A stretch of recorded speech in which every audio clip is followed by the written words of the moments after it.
Vacancy Legal Recruitment, a refreshingly unique and personal talent agency developed specifically for legal.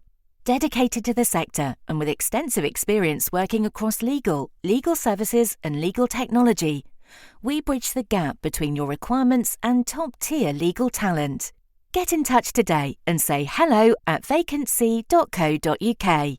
You're listening to the Today's Conveyancer Podcast, the leading source of information for residential property lawyers in England and Wales. Don't forget to subscribe and sign up to our free newsletter at todaysconveyancer.co.uk. You can also follow us on LinkedIn and Twitter.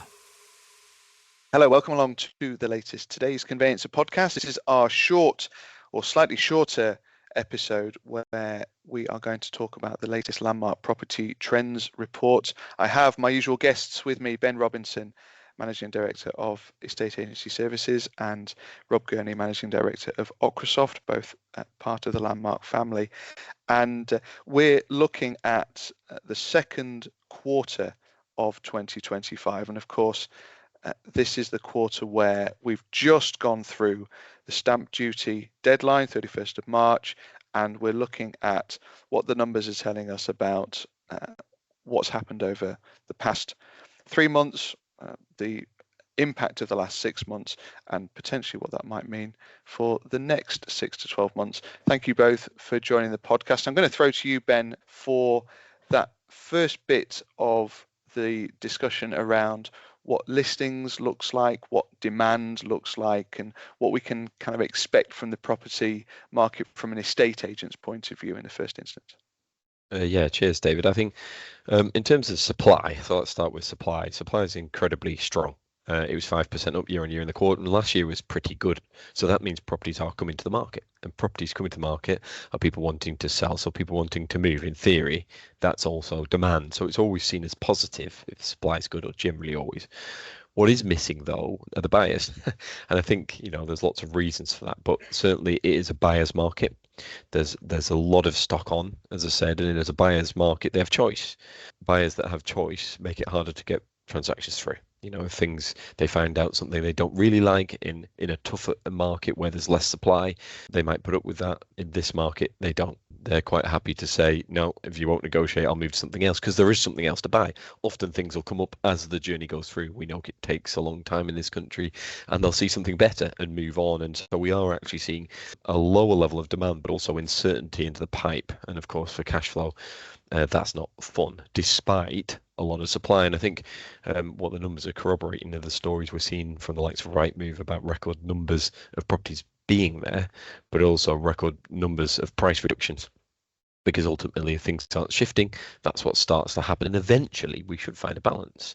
We should find a balance where the price meets the ability to buy. And interest rates have been relatively stable, slightly down over the period.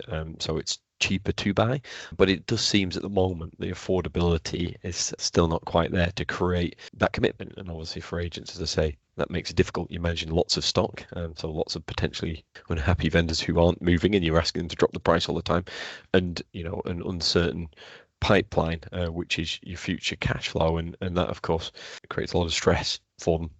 You mentioned that cash flow for agents is quite tight at the moment, on the basis that they've had this rush probably towards the end of March and into April, but suddenly now we're in a bit of a lull period. How are agents dealing with that challenge? I think if you look at the general sentiment is, how can we make more from what we've got? So how can we increase fees, provide extra value on the way through so that each transaction is worth a little bit more? And also, how can we work on the certainty of the pipe? And that's more information up front, working with partners, the conveyancers earlier, collaborating to make sure we get through, and even introducing upfront fees and things like that to get commitment and gain commitment from buyers and sellers to show they're committed. They've got enough stock. They don't want any more time wasters. And just coming back to that, it was almost like a false year, because the end of last year was a strong quarter for demand strength. So for every 100 properties coming to the market, about 83 would have sold, about 83%. That was being falsely lifted by people rushing through to get ahead of that stamp duty change. Actually, when you come into this year and track the same statistic, it's about 72% 73%. In the 80s is very strong. It went as high as 90 post-COVID, but in the lower 70s is actually weaker normal. So what we're seeing now is a bit of a scramble to try and get things moving. And that does then drive, how do we change behaviours? How do we move things forward, which will benefit things in the long run? But of course, until affordability gets in the right place, that's sort of working around the edges. They need that massive supply to start moving through with more speed and certainty.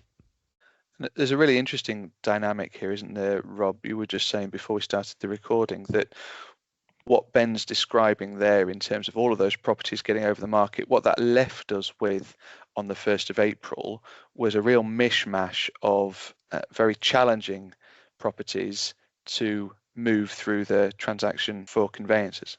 Yeah, you're absolutely right. I think the conveyancers, did a fantastic job in getting pretty much, anything that could be in a position to complete to completion by the 31st of March. And so I know there was a lot of talk, wasn't there, in the market sort of around April time. Well, if lawyers can do that in March, why can't they do that every month? And it just doesn't work like that. It was a really unfair sort of expectation and statement to make, because the pipeline just completely changed overnight for lawyers. Everything that, like I say, could have completed did, and therefore you're not left with a similar portfolio of property transactions in April. You're left with a much younger pipeline.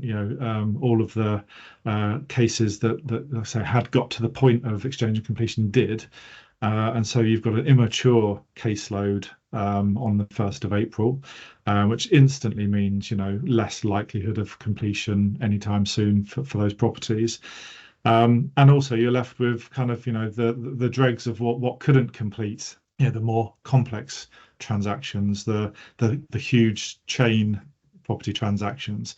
So it was kind of a bit of a nightmare scenario for lawyers, and it was ridiculous to expect that they could continue to sort of pump out completions at the level they did in March, simply because the cases that the lawyers had just weren't in a position to complete.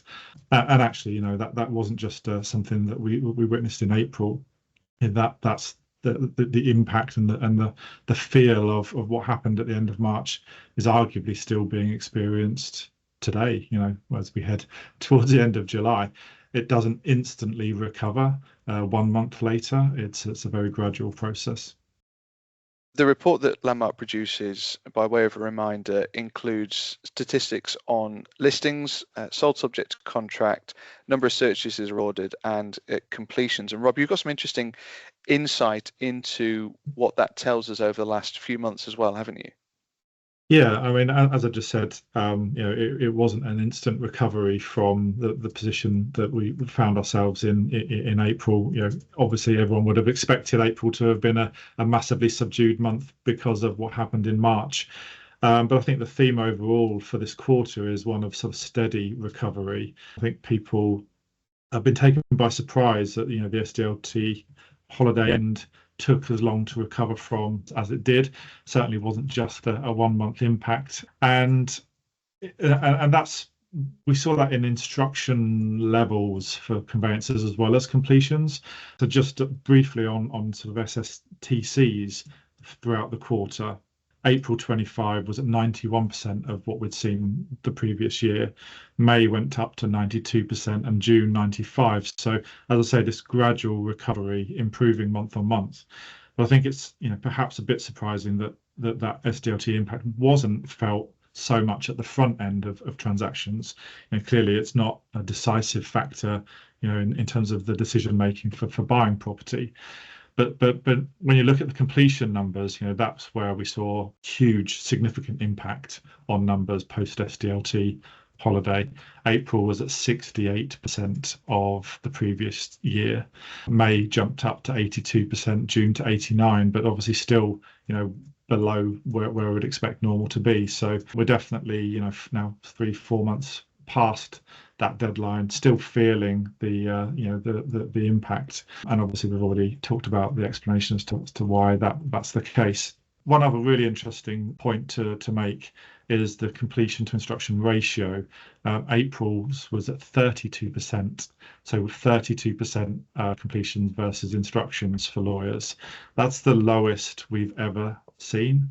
And just for a bit of context, the last big SDLT holiday period was, I think, ended in June 21. And the following month, we saw a 47% CIR. So it just shows for me what I've already said, the effort that went into completing literally anything that could have gone prior to that deadline at the end of March 25. It should be absolutely acknowledged what an amazing job that the lawyers did. They simply didn't have any cases to complete in April because they'd done them all in March. The final headline for me, David, is that despite all this volatility and that we've talked about, and the up and down nature of the numbers, completions overall for half one 2025 versus the previous year, it's actually 8% up when you take everything into account. So yes, we 8% up overall, but obviously masked by the fact that there's that huge spike and then a huge drop after the spike. And just to wrap up on the discussion, all of that kind of plays into what we're starting to see, which is a slowdown in the time scales of transactions. So we were rather hoping that transactions were getting a little bit quicker. What you're actually seeing, though, is that timescales of transactions are slightly lengthening again, in part because of the immaturity of the pipeline, but also because of this issue that you've identified with complexity of transactions, and from a demand point of view, Ben, because people are taking their time over choosing because there's so much choice out there. Yeah, absolutely. And I think all of those numbers from start to finish really paint the same picture, is that there was this false bubble which created initially a rush of listings and sales, and then through to the completions world, which we're now recovering on both fronts. Those instructions weren't massively down, but they were still down and getting back to what we would say was last year's normal.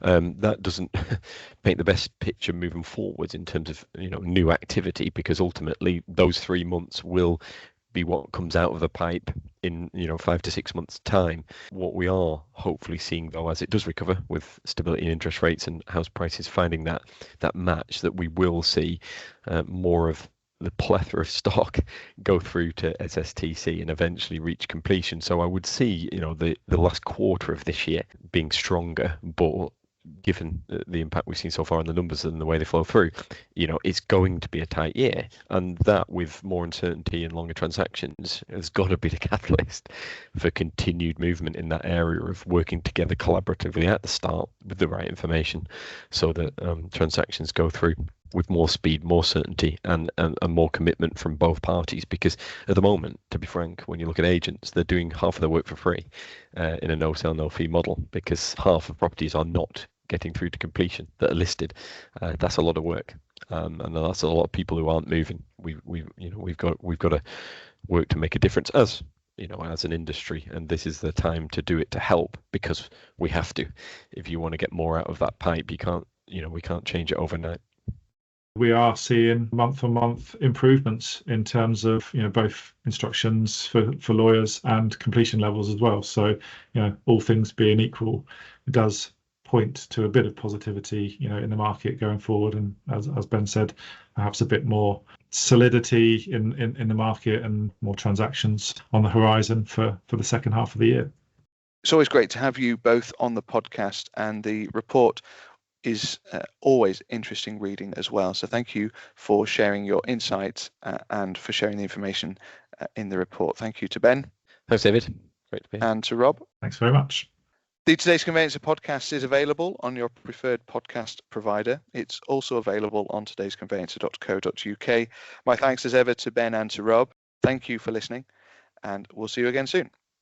You're listening to the Today's Conveyancer Podcast, the leading source of information for residential property lawyers in England and Wales. Don't forget to subscribe and sign up to our free newsletter at todaysconveyancer.co.uk. You can also follow us on LinkedIn and Twitter.